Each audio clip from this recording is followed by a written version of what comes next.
Thank you. I had a question about Sudan.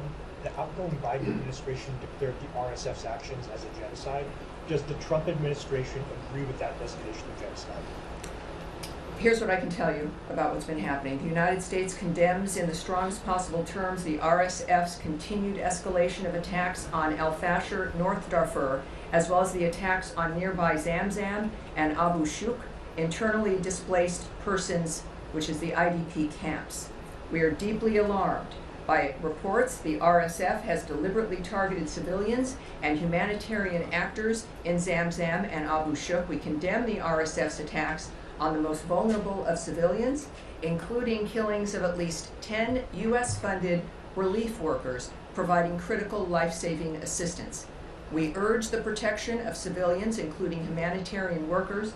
We also call for the opening of humanitarian corridors to enable humanitarian access and the safe passage of civilians fleeing violence.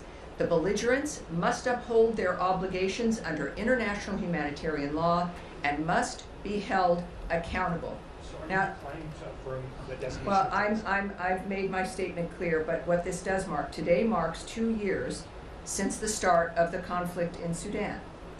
And this conflict has caused death, destruction, and a displacement crisis that has the potential to destabilize the entire region with massive flows of displaced people, arms, and disease.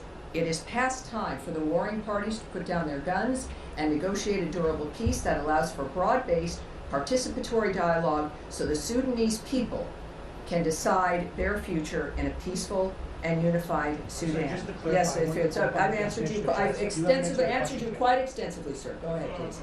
Sudan, I wonder, the previous administration had been involved in trying to facilitate peace talks between the two parties.